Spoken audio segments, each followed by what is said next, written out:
Hello बच्चों, welcome to re classes online platform. And before we start, please let me request you one thing कि आप हमारे channel को subscribe कर लीजिए, वीडियोस को प्लीज अगर अच्छा लगे तो लाइक करिए और एप्लीकेशन को डाउनलोड कर लीजिए। एप्लीकेशन डाउनलोड करने पर वहां आपको स्पेसिफिक मटेरियल्स भी मिलेंगे। अगर आप एडमिशन लेते हैं, नहीं भी एडमिशन लेते हैं तो भी आपको वहां बहुत सारा material free of cost available है।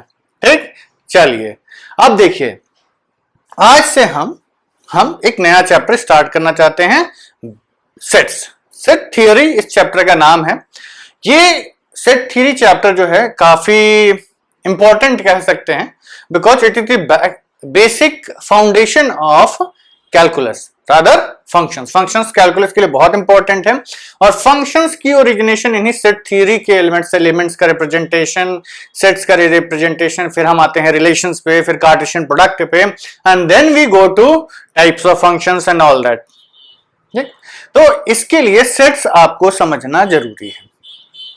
आज अभी तक आपने लॉगरिथम पढ़ा और बेसिक मैथमेटिक्स पढ़ा। देखिए, बेसिक मैथमेटिक्स और लॉगरिथम ये दोनों चैप्टर्स आपके एनसीईआरटी के पार्ट नहीं है, फिर भी आपको पढ़ाए गए।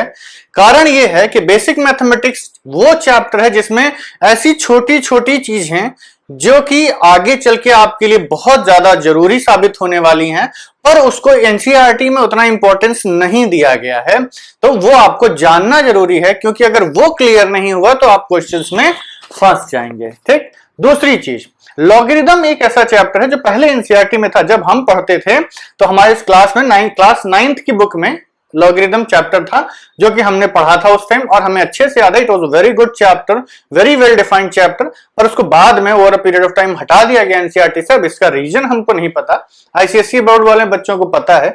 जबकि लॉगरिथम एक ऐसा चैप्टर है कि बिना उसकी नॉलेज के आप कैलकुलस में बुरी तरीके से फंस जाएंगे।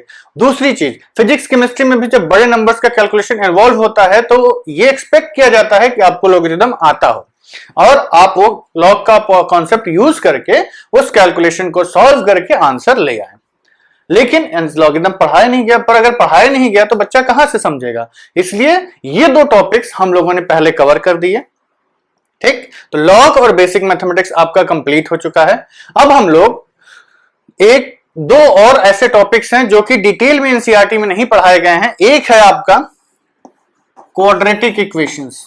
ठीक है, क्वाड्रेटिक इक्वेशंस, इस चैप्टर को हम, जिसमें कि आपका ग्राफ्स आता है क्वाड्रेटिक का, लोकेशन ऑफ रूट्स आता है कि रूट्स कहां से कहां तक लाई करेंगे। एनसीईआरटी में केवल आपको सिद्धाचार्य फॉर्मूला यूज करके फॉर्मेशन वगैरह ऑफ क्वाड्रेटिक बता दिया गया है।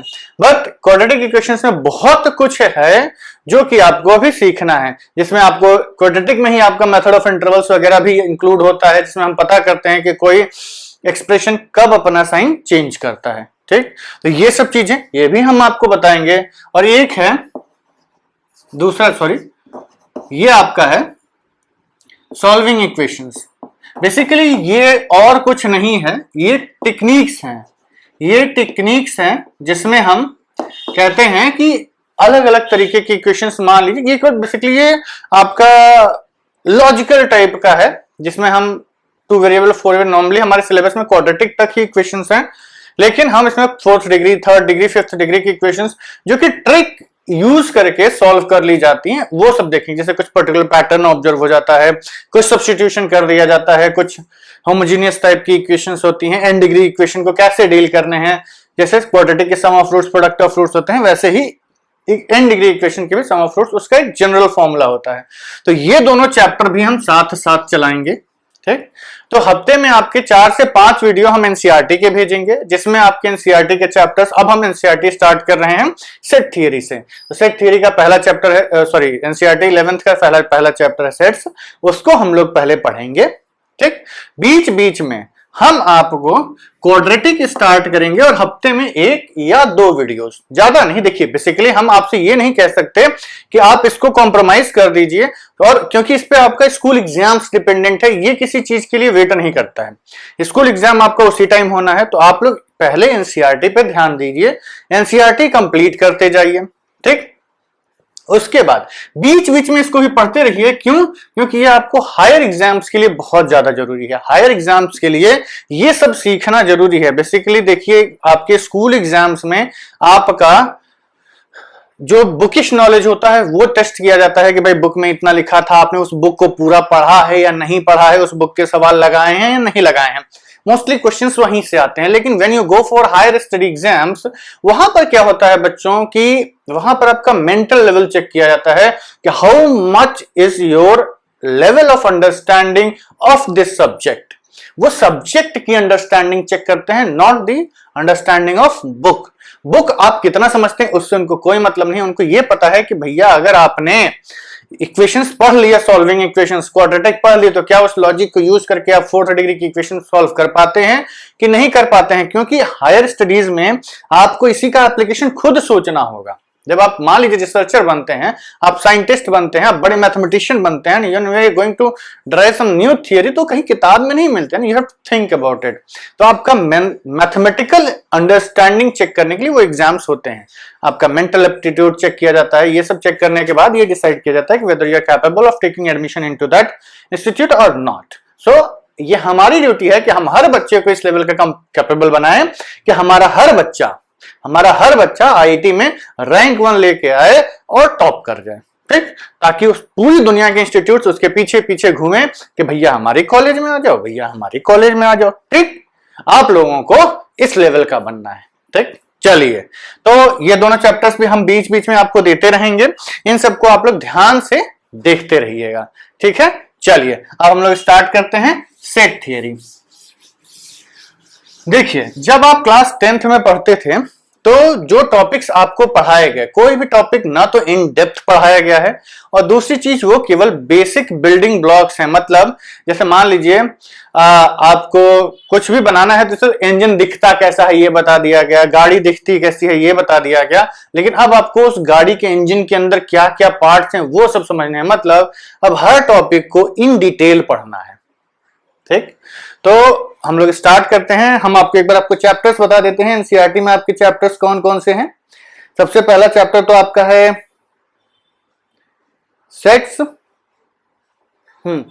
Sets, relations and functions, trigonometric functions, then principle of mathematical induction, complex numbers. इसमें कुछ चैप्टर्स आपके हटा भी दिए गए हैं।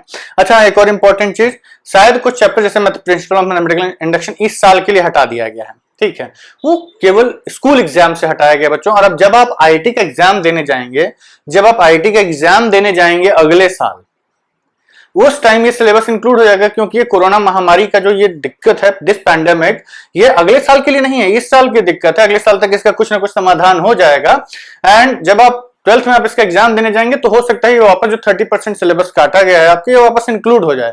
तो आपके जो एग्जाम में ये सब इंक्लूड होगा तो हम आपकी पूरी की पूरी एनसीईआरटी बुक कवर कराएंगे। यदि आपको कोई कॉम्पिटिटिव एग्जाम नहीं देना हो तो आप उन चैप्टर्स को, वीडियोस को छोड़ सकते हैं। अदरवाइज हम आपको यही सजेस्ट करेंगे कि आप पूरी बुक पढ़िए। ठीक, चलिए, अब बहुत ज्ञान हो गया, लेट्स स्टार्ट। सेट होता क्या है?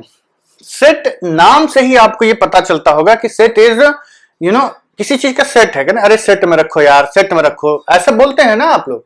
वही सेट यहां पर भी। सेट मतलब हमने किसी चीज को इकट्ठा कर दिया, उसका ग्रुप बना दिया, उसको हम सेट बोलते हैं। ठीक, जैसे एक लाइन में सेट करके क्लास 1 के बच्चों को खड़ा कर दिया तो वो एक सेट हो गया। ठीक है, ये एक सेट है जो इस क्लास में बैठेगा, ये एक सेट है जो वहां बैठेगा। बेसिकली अगर उसकी डेफिनेशन की बात की जाए तो हम ये कहते हैं कि a set is a collection of well defined objects. ठीक, set is a collection of well defined objects. Set is a well defined collection of objects. बात वही है, टमाटो। ठीक, मतलब ये है कि इसमें जो ये वेल डिफाइंड वर्ड है ना, ये सबसे इंपॉर्टेंट है। This is the important word जिसको कि आपको समझना है कि भैया ये है क्या। ठीक, इंपॉर्टेंट वर्ड ये है कि वेल डिफाइंड होना चाहिए। वेल डिफाइंड से हमारा मतलब है कि वो डिफाइंड, उसकी definition person to person change ना करे। फॉर एग्जाम्पल, हमने आपसे कहा कि आपकी डेली एक वीडियो मंडे टू सैटरडे जाएगा। ठीक, मंडे टू फ्राइडे आपके रेगुलर वीडियोज जाएंगे और सैटरडे को आपका जो अलग वाला थियरी है उसका वीडियो जाएगा। ठीक है, एग्रीड। अब ये बताइए, ऐसा तो कोई बच्चा नहीं है, ऐसा तो कोई बच्चा नहीं होगा जो इसका कुछ और मतलब निकाल ले, और मतलब कि मंडे ट्यूसडे और वेडनेसडे और वो मंथ ले ले, जनवरी फरवरी ले ले या ईयर ले ले, ऐसा नहीं होगा ना। सबके लिए Monday Tuesday Wednesday Thursday Friday Saturday का मतलब सेम होता है। ठीक, लेकिन अगर हम ये कहें कि हमारा एनसीईआरटी का वीडियो उस दिन जाएगा जिस दिन बारिश नहीं होगी, और उस दिन नॉन क्वाड्रेटिक का वीडियो जाएगा जिस दिन बारिश होगी। अब ये बताइए, क्या ये वेल डिफाइंड है? क्या ये हर बच्चा सेम मतलब ले पाएगा? क्योंकि भाई बारिश तो एक जगह एक साथ सब जगह नहीं होती है। कई बार ऐसा होता है कि मैंने देखा है कि यहाँ बारिश हो रही है और यहीं से 2 किलोमीटर दूर आप जाइए, वहां बारिश नहीं होती, एकदम सूखा रहता है। तो अब वो बच्चा कैसे डिसाइड करेगा कि गुरु जी के यहाँ कब बारिश हो रही है? अब गुरु जी के यहाँ बारिश हो रही है, गुरु जी का मूड बना, गुरु जी ने भेज दिया एनसीईआरटी का वीडियो। बच्चे के यहाँ बारिश नहीं हो रही है, उसने खोला क्वाड्रेटिक के नोट्स वोट्स लेके बैठा हुआ, चलो आज तो पढ़ेंगे क्वाड्रेटिक। अब उसको समझ ही में नहीं आ रहा कि गुरु जी क्वाड्रेटिक में पढ़ा क्या रहे हैं। तो समझ में आया? वेल डिफाइंड का मतलब कि हम कहें कि भैया मंडे को आएगा, मतलब सब बच्चे मंडे को लेके बैठ जाएंगे नोट्स। ठीक, very good, very well understood. लेकिन अगर हमने कहा कि चलो बारिश होगी तो मैं भेज दूंगा, अब मेरे यहाँ बारिश हो रही है, मान लीजिए मैं यहाँ बनारस में हूं और कोई बच्चा है जयपुर में, जोधपुर में, मद्रास में, दिल्ली में, गलती से मान लीजिए हमारा वीडियो खोल ही दिया किसी ने, देख रहा है, और हमने कहा कि ठीक है आज बारिश होगी तो हम भेजेंगे। वो बारिश का वेट कर रहा है, बारिश तो हो नहीं रही लेकिन एनसीईआरटी पढ़ रहा है, वो ही विल बी कंफ्यूज्ड कि बिना बारिश के एनसीईआरटी हम कैसे पढ़ रहे हैं। इसलिए इसको हम वेल डिफाइंड नहीं बोलते हैं। ठीक है, अब दूसरा एग्जाम्पल, मान लीजिए हमने आपसे कहा कि आप अपनी फेवरेट 4 नॉवेल्स के नाम लिखिए, या अपने फेवरेट 4 सब्जेक्ट्स के नाम लिखिए, या 4 स्कूल के 4 टीचर्स के नाम लिखिए। तो ये बताइए कि क्या हर बच्चा वही 4 टीचर्स के नाम लिखेगा जो एक बच्चा लिखा है? नहीं, सबकी अपनी अपनी पसंद है, सब लोग अपनी पसंद के अकॉर्डिंग 4 बच्चों के नाम, 4 टीचरों के नाम लिख देंगे, उसमें कोई यूनिफॉर्मिटी नहीं है। तो हम ये कहेंगे कि ये सेट वेल डिफाइंड नहीं है, मतलब हम इसको कह ही नहीं सकते। जैसे हमने कहा कि 4 फेवरेट टीचर्स ये हैं, अब ये कोई भी ये हो सकते हैं। इसलिए वेल डिफाइंड का मतलब होता है, जैसे फॉर एग्जाम्पल हम ये कहें कि set of all vowels in English alphabet. ठीक, तो अगर हमने कहा कि ठीक है आप सब बच्चे एक सेट बनाइए और उसमें इंग्लिश अल्फाबेट के सारे वोवेल्स को लिख दीजिए, तो बच्चे ए ई आई ओ यू, कोई बच्चा ऐसा होगा क्या जो इसके अलावा कोई और अल्फाबेट लिखे? नहीं, हर बच्चे के लिए वोवेल्स का मतलब यही होता है, कॉन्सोनेंट्स का मतलब A B C D F G H यही होते हैं। ठीक, तो अगर हमने कहा कि आप वोवेल्स लिखिए तो हर बच्चा सेम लिखेगा, तो ये आपका वेल डिफाइंड बोला जाएगा। क्यों? अब देखिए मेन पॉइंट हम आपको समझा देते हैं कि वेल डिफाइंड और नॉट वेल डिफाइंड में अंतर क्या है। वेल डिफाइंड का मतलब कि अगर वो आपको क्वेश्चन सामने आया और हर बच्चा उसका सेम आंसर लिख रहा है, मतलब वो एक डिफाइंड चीज है, वो एक ऑलरेडी डिफाइन कर दी गई है कि भैया यही है आपका वो सेट ऑफ वोवेल्स, यही है आपका सेट ऑफ ऑड नंबर, यही है आपके डेज ऑफ वीक्स, यही है आपके मंथ्स ऑफ ईयर, ये वेल डिफाइंड है।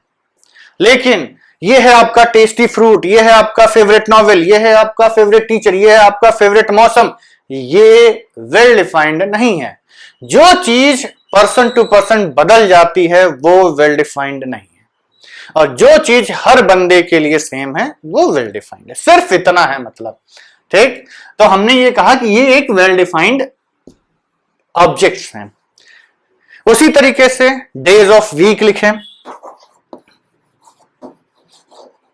ठीक, ये भी आपको पता है कि Sunday, Monday, Tuesday, Wednesday, Thursday, Friday and Saturday.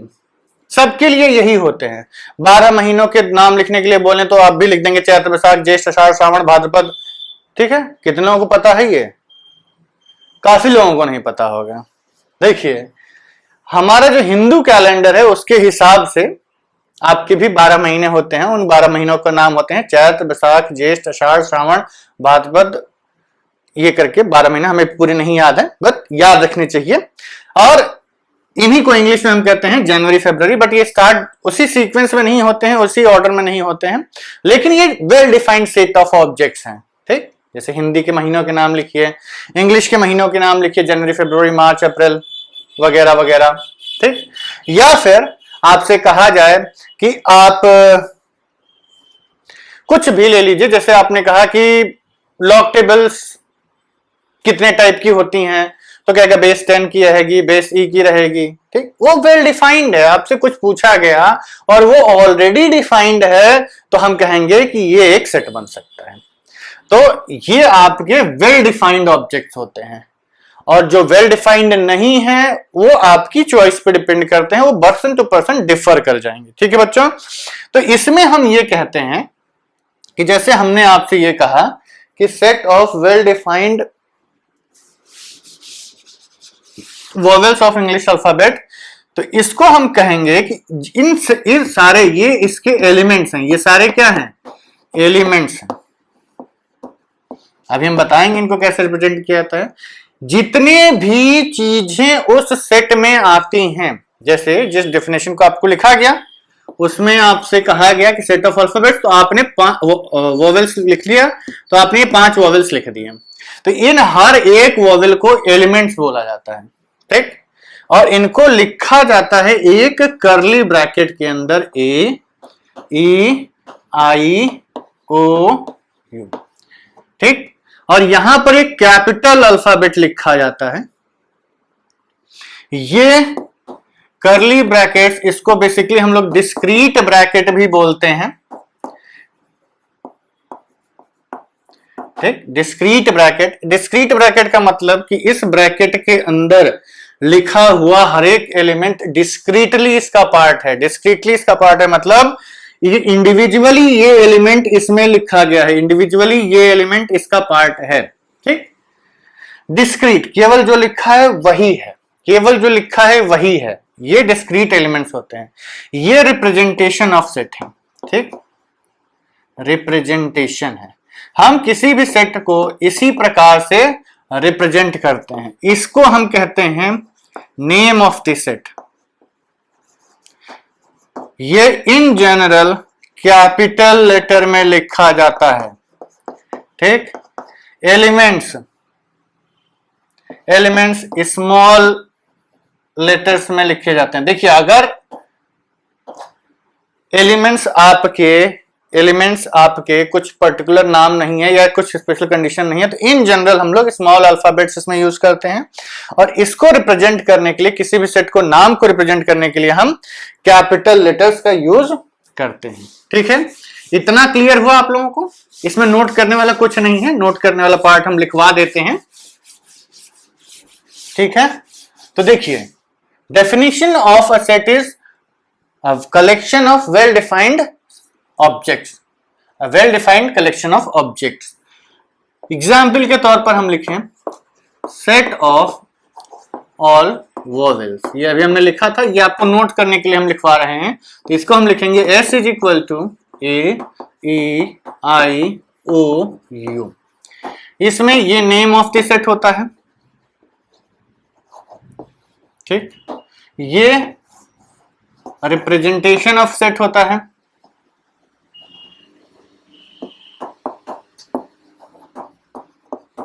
और ये जो अंदर इसके लिखे रहते हैं ये आपके एलिमेंट्स ऑफ सेट होते हैं। ठीक है, एक सेट के इतने पार्ट्स होते हैं। ये नाम होता है, हर सेट का कुछ नाम होगा, वो नाम लिखा जाएगा। फिर उसके बाद उसके अंदर कलेक्शन ऑफ एलिमेंट्स होंगे, उसको एक तरीके से रिप्रेजेंट किया जाएगा। हमेशा सेट को ऐसे ही लिखेंगे आप, और उसके अंदर जो एलिमेंट्स होते हैं उनका नाम।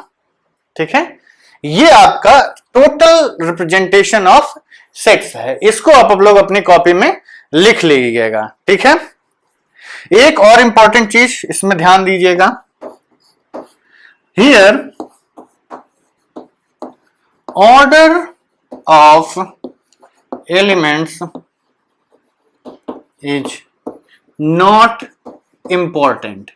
मतलब हम किस ऑर्डर में एलिमेंट्स को लिख रहे हैं ये इंपॉर्टेंट बिल्कुल नहीं है। मतलब अगर हमने इसको लिखा ए ई आई ओ यू, इसको हम ई आई ओ यू ए भी लिख सकते हैं, कोई फर्क नहीं पड़ता, या फिर ई आई ए ओ यू कैसे भी लिख दीजिए, ये सारे सेम ही मतलब हैं। आप पूरा उल्टा ही क्यों ना लिख दें, यू ओ आई ई ए, ये सारे के सारे सेम एलिमेंट्स हैं। Order is immaterial, order is immaterial, ठीक है।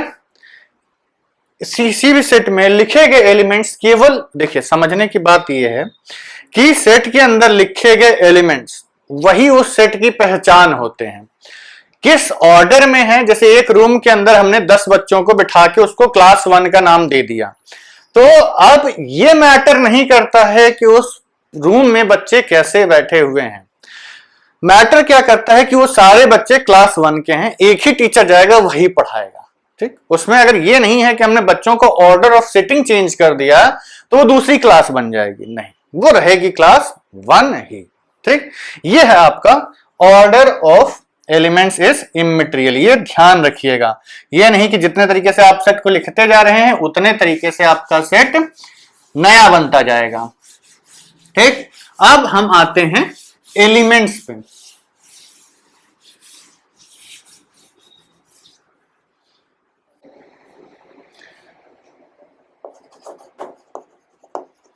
एलिमेंट्स ऑफ सेट, ठीक।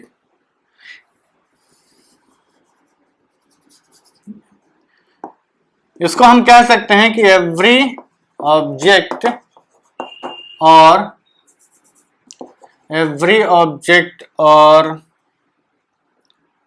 member of set is called an element of that set।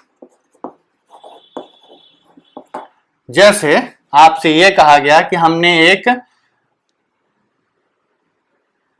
एक सेट बनाया S1 जिसमें कि हमने 5 और नंबर्स लिखे 5, 7, 9, 11 एंड 13, ठीक। ये हमारा सेट है। तो ये जो सेट है it is a well defined set. ये वेल डिफाइंड है ना, वेल डिफाइंड सेट हमने लिखा जिसमें कि ये 5 नंबर्स आपके एलिमेंट्स हैं। तो इसमें हर एक एलिमेंट, हर एक नंबर जो लिखा गया है, every member of this set या फिर every object which is present in this set is called an element of this set. और इसको लिखने के लिए एक सिंबल यूज किया जाता है, ये वाला, ठीक। इसको हम कहते हैं बिलोंग्स टू और is an element of, belongs to. और इसी को अगर आप ऐसे लिख के ऐसे काट दें तो इसका मतलब होता है डज नॉट बिलोंग्स टू, या फिर इसको ये भी कहते हैं is an element of, is not an element of, ठीक। मतलब जैसे हम इक्वल टू लिखते हैं ना कि ये इज इक्वल टू, ये इज नॉट इक्वल टू, तो लिख के इक्वल टू को लिख के काट देते हैं इज नॉट टू लिखने के लिए। उसी तरीके से एलिमेंट ऑफ को लिख के काट दीजिए तो इसका मतलब हो जाता है कि ये जो सेट दिया गया है ये इसका एलिमेंट नहीं है, ठीक है, ये इसका एलिमेंट नहीं है। अब हम आते हैं कुछ इसी सेट के कुछ एग्जाम्पल्स देख लेते हैं। तो एग्जाम्पल्स के तौर पे जैसे हमने आपको ये सेट दिया है तो हम ये कहेंगे कि 5 क्या S1 का एलिमेंट है, यस। तो 5 is an element of S1 या फिर 5 बिलोंग्स टू S1। 7, अब मान लीजिए एक लाइन से सब लिखे हुए हैं 6 7 8, थोड़ा दूर दूर लिख दें 7 8 9 10 11, इतना ही लिखते हैं। क्या 6 इसका एलिमेंट है S1 का? नहीं, तो इसका मतलब 6 is not an element of S1। 6 does not belongs to S1। क्या 7 इसका एलिमेंट है? हाँ, 7 इसमें प्रेजेंट है, तो हम कहेंगे कि 7 is an element of S1। क्या 8 इसमें प्रेजेंट है? नहीं, तो हम कहेंगे कि no, 8 is not an element of S1। क्या 9 इसमें प्रेजेंट है? Yes, 9 is an element of S1। क्या 10 इसमें प्रेजेंट है? No, 10 is not an element of S1। क्या 11 है उसमें? यस, तो 11 is an element of S1। ठीक, इसका मतलब कि अगर सेट के अंदर वो ऑब्जेक्ट, मेंबर, नंबर लिखा हुआ है तो वो उसका एलिमेंट होगा, इस तरीके से लिखा जाएगा। अगर वो एलिमेंट उसमें प्रेजेंट नहीं है तो वो उसका मेंबर नहीं होगा। अगर मेंबर नहीं है तो उसको ऐसे लिखा जाएगा और वो उसका मेंबर नहीं बोला जाएगा। ठीक है, इट्स वेरी सिंपल। अगर वो उसके मेंबर है उस सेट का तो हम कहेंगे बिलोंग्स टू, अगर वो उसका मेंबर नहीं है तो हम बोलेंगे डज नॉट बिलोंग्स टू। ठीक है, give me some time to clear the board, तब तक आप लोग नोट करिए। ठीक है बच्चों, अब बोर्ड क्लियर हो गया है, बोर्ड पे कुछ भी नहीं लिखा है। चलिए अब देखिए, हम अब जो आपको पढ़ाया है उसके ऊपर हम थोड़ा सा आपको बता दें। जैसे मान लीजिए हमने आपको एक नंबर लिखा है कि you have to write set of natural numbers less than 7। ठीक है, आपको एक सेट लिखना है जिसमें कि नेचुरल नंबर्स लेस देन 7 वाले आए। तो अब ये पहले देखा जाए कि क्या ये well defined set of objects है। तो हाँ, क्यों? क्योंकि सबके लिए नेचुरल नंबर्स की डेफिनेशन सेम होती है और लेस देन का भी मतलब सेम ही होता है और इस नंबर की वैल्यू सबके लिए सेम है। तो हर बच्चा इस सेट को लिखेगा। नेचुरल नंबर्स स्टार्ट कहां से होते हैं? 1 से, which we use to count the natural things. 1 2 3 4 5 and 6। Less than है तो हम 7 नहीं लिखेंगे। ठीक है, तो 1 2 3 4 5 6 ये आपके सेट के एलिमेंट्स हो गए। तो हम ये कहेंगे कि ये सारे, इसमें कितने एलिमेंट्स आए? 6 एलिमेंट्स हैं इस सेट में। ठीक है, और ये सेट बन गया हमारा। क्या 0 इसका एलिमेंट है? इसका नहीं। क्या 1 इसका एलिमेंट है? यस। क्या 8 इसका एलिमेंट है? नहीं, इसमें 8 नहीं है, इसमें 0 नहीं है। इसमें क्या है? 1 है, 2 है, 3 है, 4 है, 5 6 7 है, 5 6 है, 7 भी नहीं है। ठीक, तो ये हो गया आपका रिप्रेजेंटेशन ऑफ सेट्स। ध्यान रखिएगा, सेट्स का नाम हम इन जनरल कैपिटल लेटर्स से ही डिनोट करते हैं। ठीक, कैपिटल लेटर्स से ही डिनोट किया जाता है। ठीक, चलिए, ये हुआ बेसिक अंडरस्टैंडिंग ऑफ सेट्स। अब हम आगे बढ़ते हैं और कुछ स्टैंडर्ड सेट्स की बात कर लेते हैं। ठीक, स्टैंडर्ड सेट्स आपके होते हैं वो सेट्स जिसको हमने मैथमेटिक्स में वाइड यूज को देखते हुए जनरलाइज कर दिया है। वाइड यूज को देखते हुए जनरलाइज कर दिया है। एक सेकेंड बच्चों, जनरलाइज कर दिया है। ठीक, तो जनरलाइज कर देने का मतलब है, देखिए ये सेट्स आपके होते हैं स्टार्टिंग विद, ये आपने 9th में भी पढ़ा है, 10th में भी पढ़ा है, जो हम रियल नंबर्स के सेट्स क्रिएट करते हैं वो हमारे स्टैंडर्ड सेट्स हैं। तो सबसे पहले हमारी काउंटिंग स्टार्ट होती है n, ये आपका नेचुरल नंबर्स का सेट होता है।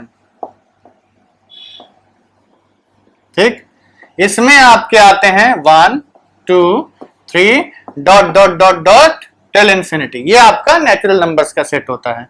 इसी में जब हम 0 और ऐड कर देते हैं तो ये आपका होल नंबर्स का सेट बन जाता है। ठीक, नेचुरल नंबर्स में जब आप 0 और ऐड कर देते हैं तो ये होल नंबर्स का सेट बन जाता है।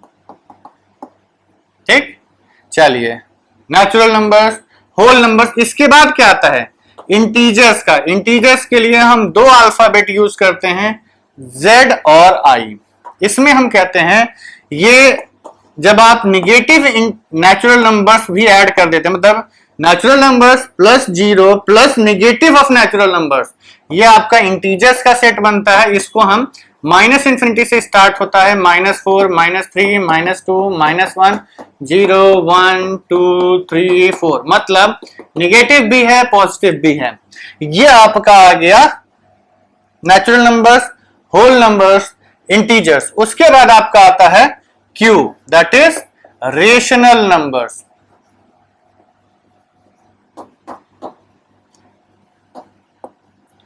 इसको हम अब लिख नहीं सकते, रेशनल नंबर्स इनफाइनाइट होते हैं। इसमें हम कहते हैं कि any number of the form p by q where p comma q belongs to set of integers and q is not equal to 0, ये जितने भी नंबर्स इस टाइप को सेटिस्फाई करेंगे ये रेशनल नंबर होते हैं। और ये जो सेट आपका बनेगा ये आपका होता है रेशनल नंबर्स का सेट। ठीक है, अब उसके ऊपर आ जाता है, जब रेशनल में ये रेशनल को मिला देते हैं तो आपका आ जाता है रियल नंबर्स का। रियल नंबर्स का जो सेट होता है इसमें हम कहते हैं कि सारे के सारे जो नंबर लाइन पे नंबर्स होते हैं वो इसमें आ जाते हैं, चाहे वो रेशनल हो चाहे वो इरेशनल हो। ठीक, तो क्या हुआ, natural number, whole number, integers, rational numbers and real numbers. अब देखिए, अब इनका हम वेरियस कॉम्बिनेशंस बना के सारे सेट्स को रिप्रेजेंट कर लेते हैं। इन्हीं के वेरियस कॉम्बिनेशंस को बना के हम सारे सेट्स को रिप्रेजेंट कर लेते हैं। जैसे हमें अगर इरेशनल नंबर्स को दिखाना होगा तो क्या करेंगे, हम रियल में से रेशनल को घटा देंगे, r माइनस क्यू क्या बनेगा आपका इरेशनल नंबर्स का सेट। ठीक, ये सब अभी हम आगे बढ़े, डिफरेंस ऑफ सेट्स वगैरह बाद में बताएंगे। नोट कर लीजिए पहले कुछ चीजें कि अगर एक i प्लस और z plus i minus z minus r plus r minus, ये जो आपके सेट्स हैं ये भी यूज किए जाते हैं। ये आपका पॉजिटिव और नेगेटिव को सेग्रीगेट करने के लिए यूज किया जाता है। ठीक है, हम इसको क्लियर करके एक बार क्लियरली लिख देते हैं, इसको आप लोग नोट कर लीजिएगा और याद रखिएगा। ठीक है बच्चों, हमने ये सेट्स आपके बोर्ड पे लिख दिए हैं। ठीक है, मतलब हमारे बोर्ड पे आपके लिए लिख दिए हैं। इसमें सेट ऑफ नेचुरल नंबर से स्टार्ट होता है, सेट ऑफ होल नंबर्स, इसमें नेगेटिव नहीं होता है, मतलब नेचुरल नंबर्स और होल नंबर्स में नेगेटिव का कोई पार्ट नहीं होता है। जब आपका नेगेटिव वाला पार्ट आ जाता है, जैसे i या z आपके सेट ऑफ इंटीजर्स को रिप्रेजेंट करने के लिए यूज किया जाता है, तो इसमें हम कहते हैं कि i प्लस, अगर हमने इस सेट के ऊपर प्लस साइन लगा दिया तो ये रिप्रेजेंट करता है कि ये उस सेट का पॉजिटिव वाला पार्ट अलग कर ले रहा है। निगेटिव लगा दिया तो निगेटिव वाला पार्ट अलग कर ले रहा है। ध्यान रखिएगा, अगर आप i प्लस लिखते हैं तो उसमें जीरो नहीं आता है, i माइनस लिखते हैं उसमें भी जीरो नहीं आता है। ठीक, तो इस सेट में केवल 1 2 3 4 5 6 7 8 पॉजिटिव इंटीजर्स आ रहे हैं, तो इनडायरेक्टली हम इसको नेचुरल नंबर्स का सेट भी लिख सकते हैं। Basically positive integers are set of natural numbers, तो ये आपका नेचुरल नंबर्स का भी सेट बोला जाता है। ये निगेटिव नेचुरल नंबर्स का सेट है, i माइनस और z माइनस, इसमें जीरो नहीं आता है, ये ध्यान रखिएगा। Q is set of rational numbers, इसमें भी देखिए बच्चों Q प्लस और R and Q minus use किया जाता है, मतलब Q plus is set of positive rational numbers, Q minus is set of negative rational numbers. उसी तरीके से रियल नंबर्स के भी सेट को दो पार्ट में बांट दिया जाता है, positive set of real numbers, negative set of real numbers. इस अल्फाबेट, ये जो अल्फाबेट्स हैं NWIZ QR, ये स्टैंडर्ड अल्फाबेट्स हैं। कहीं भी आपको ये कैपिटल अल्फाबेट दिख जाता है क्वेश्चन में और आपको सेट से रिलेट करने के लिए बोला जाता है, तो आप यही इसका मतलब निकालेंगे। ये स्टैंडर्ड है, इनको याद रखिएगा। There is no other meaning of these alphabets in set theory. Set theory में अगर आप यूज कर रहे हैं या क्वेश्चन में फंक्शंस में कहीं भी ये आता है कि आपका इंडिपेंडेंट वेरिएबल इसमें बिलोंग कर रहा है, तो इन सब का मतलब एकदम फिक्स्ड है। और इसी सेट के ऊपर अगर आप प्लस माइनस लगा देते हैं तो आप उस सेट के पॉजिटिव को अलग कर देते हैं, निगेटिव को अलग कर देते हैं। ठीक है, क्लियर? कोई डाउट, कोई शंका? नहीं ना? होनी भी नहीं चाहिए। ठीक, तो आपको याद क्या रखना है, NWIZQR प्लस माइनस उस पर लगा दिया जाएगा। तो बेसिकली बहुत जाने एक सी आपका कॉम्प्लेक्स नंबर्स के लिए भी यूज होता है, लेकिन जब वो पढ़ेंगे तब उसकी बात करेंगे। ठीक है, अभी फिलहाल के लिए आप इसको नोट कर लीजिए, हम थोड़ा फ्रेम छोड़ दें, आप इसको नोट कर लीजिए और इसको अच्छे से याद कर लीजिएगा। ठीक है, कि काफी इंपॉर्टेंट है आप लोगों के लिए और इसको आप इग्नोर नहीं कर सकते हैं। ठीक है, चलिए अब हम लोग इसको आज के वीडियो में यहीं तक पढ़ेंगे और अगले वीडियो में हम आपका रिप्रेजेंटेशन ऑफ सेट्स करेंगे। ठीक, तो चलिए हम उसके पहले की वीडियो बंद करें, आपसे हम कुछ एग्जाम्पल्स पूछते हैं, आपको ये बताना है कि क्या ये वेल डिफाइंड है या नहीं है, वेल डिफाइंड है या नहीं है। तो बच्चों आइए कुछ हम छोटे छोटे एग्जांपल्स देख लेते हैं कि ये समझ में आ जाए कि क्या ये जो एलिमेंट्स दिए हुए हैं ये सेट को बिलोंग करते हैं या नहीं करते हैं, या ये जो सेट है ये well defined set of objects है या नहीं है। फॉर एग्जांपल हमने आपसे कहा कि set of 5 BEAUTIFUL beautiful flowers भी होते हैं बच्चों। ठीक, सेट ऑफ 5 ब्यूटीफुल फ्लावर्स अगर आपको लिखने हैं तो क्या ये बताइए ये well defined set of objects हैं। देखिए ऑब्जेक्ट्स तो हैं लेकिन वेल डिफाइंड नहीं है। मतलब कोई यहां पे कहेगा कि मैं रोज लिखूंगा, जैस्मिन लिखूंगा, ठीक, कोई कहेगा नहीं यार मैं लोटस से स्टार्ट करूंगा, कोई कहेगा ये नहीं वो नहीं। मतलब 5 फ्लावर्स की अगर बात की जाए तो सबके अलग अलग पसंद होगा, कोई गेंदा बोलेगा, कोई बेला बोलेगा, कोई चमेली बोलेगा, कोई बोगनविलिया बोलेगा। ठीक, तो ये जो सेट है अगर आपने 10 बच्चों को बोला कि इस सेट को लिखो तो हर बच्चे की कॉपी में आपको एक नया एलिमेंट्स का सेट दिखाई दे जाएगा। मींस हम उस सेट को स्टैंडर्डाइज नहीं कर सकते। इट मींस कि वो एक well defined set of objects नहीं है। ठीक, चलिए दूसरा एग्जांपल मान लीजिए हमने इसका आपसे कहा कि set of 5 novels of Munshi Premchand. ठीक, मुंशी प्रेमचंद की 5 नॉवेल्स के नाम लिखिए। तो अब देखिए इसमें भी बहुत सारे ऑप्शंस हैं, कोई बच्चा गबन, गोदान और ये सब नॉवेल्स लिखेगा। मतलब प्रेमचंद जी ने बहुत सारी नॉवेल्स लिखी हैं, उसमें से भी कोई भी 5 कोई भी उठा के, अब जरूरी नहीं है कि हर बच्चा सेम सेट ऑफ 5 नॉवेल्स लिखे, तो ये भी वेल डिफाइंड नहीं है। थर्ड हमने कहा set of squares set of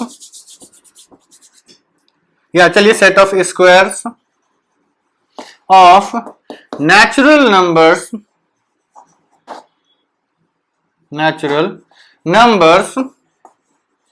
less than से 4। तो ये एक well defined set of objects बन सकता है कि नहीं, इसके लिए आपको इसको लिखना पड़ेगा। अब आप इसको लिखने जा रहे थे तो आपके दिमाग में 20 नॉवेल्स के नाम आए, आप कोई भी 5 लिख सकते थे। इसको लिखने जा रहे थे तो आपके दिमाग में 50 फूलों के नाम आए जिसमें से आप कोई भी 5 लिख सकते थे। बहुत सारे बच्चे सोच रहे होंगे सर मुझे तो 2 ही नॉवेल्स के नाम याद आते हैं। बात उसकी नहीं है, आप गूगल बाबा से पूछिए, वो आपको 50, 100, हजारों टाइप के फूलों के नाम बता देंगे। उनमें से आप कोई भी 5 लिख दीजिए, हर बच्चा अपनी चॉइस से लिख देगा। उसी तरीके से नॉवेल्स के केस में, लेकिन इस केस में set of squares of natural numbers less then 4, ये नेचुरल नंबर्स लेस देन 4 होते क्या है? अगर किसी भी बच्चे से पूछा जाए तो वो यही कहेगा कि नेचुरल नंबर्स हमारे 1 से स्टार्ट होते हैं, तो 1, 2 एंड 3। ये 3 ऐसे नेचुरल नंबर्स हैं जो 4 से छोटे हैं। हर बच्चा यही 3 नंबर बताएगा, और अगर सेट लिखने को बोला जाएगा तो वो इन सब के स्क्वायर करके लिख देगा। मतलब ये एक well defined set of objects है। ठीक है, डिफाइंड का मतलब समझे बच्चों कि जो सबके लिए सेम होना चाहिए। ठीक, चलिए अब आज के वीडियो को हम लोग यहीं विराम देते हैं।